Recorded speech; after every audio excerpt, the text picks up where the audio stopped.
Wow. Another new tweet by Andrew Tate. It's not opening. Pakistan में तो Twitter बंद हो चुका है, एक्स बंद हो चुका है.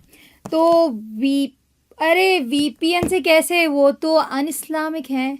नहीं, अनइस्लामिक नहीं है, पता नहीं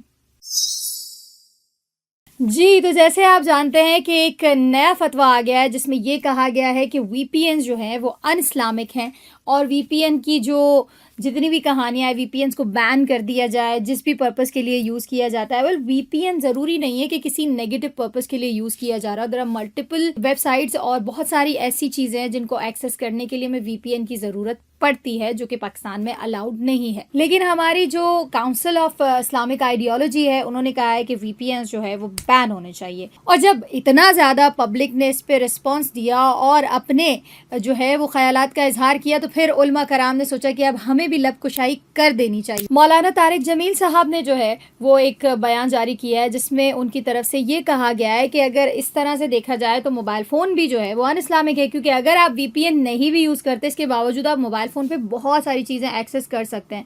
तो बात तो सही है. तो उन्होंने कहा कि ये फतवा समझ नहीं आ रहा कुछ. लेकिन इस बयान के बावजूद अलामा रागिब नईमी साहब, जो कि सीआईआई के चेयरमैन है, इंतहाई ढिठाई का मुजाहरा करते हुए अपने मौक़िफ़ पर डट गए. उनका ये कहना था कि इन वीपीएन्स को एक्सेस करके लोग दिन में रोज़ाना पाकिस्तान के अंदर ही 15 मिलियन मरतबा पोर्नोग्राफिक वेबसाइट्स को एक्सेस करने की कोशिश करते हैं. ये स्टैट्स उन्होंने शेयर किए हैं जिससे वो अपने मौक़िफ़ को जानदार साबित करने की कोशिश करें. बट सीरियसली इससे ज़्यादा अटेम्प्ट्स लोग ना बहुत काम की चीज़ों पे भी कर रहे होते हैं. सर थोड़ा उसके भी स्टैट्स निकाल लें. फिर हुआ कुछ यूं कि रात हुई और अलामा रागिब नईमी साहब सो गए. अब जब वो सुबह उठे तो उन्हें याद आया कि मैंने तो ऐसा कुछ कहा ही नहीं था. फिर उन्होंने कहा कि भाई ये मैं बोल ही नहीं सकता ऐसे, ये तो टाइपोग्राफिकल एरर है, मैं तो ऐसा कुछ नहीं कहा कि ये अनइस्लामिक है या हराम है.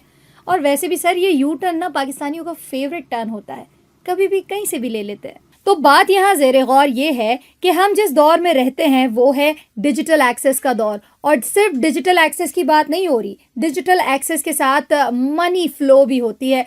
जब आपके पास नई इनोवेशंस, नए आइडियाज़ जिसको आप वीडियोस और मुख्तलिफ प्लेटफॉर्म्स पर अपलोड करते हैं, ऑडियोज़ की फॉर्म में, मुख्तलिफ फॉर्म्स में. And not just that, but इसी के साथ साथ बात करें तो ऐसी ही गलती हमने 2008 में भी की थी, और इन सारी हरकतों की वजह से हमारे यहाँ यूट्यूब बैन हो गया था, जिसकी वजह से पाकिस्तानी यूट्यूबर्स को उठाना पड़ा था भारी नुकसान. और उस नुकसान की वजह से हम 100 साल पीछे चले गए थे. हमारे जो यूट्यूबर्स हैं वो दुनिया से काफ़ी पीछे रह गए थे उस दौर में.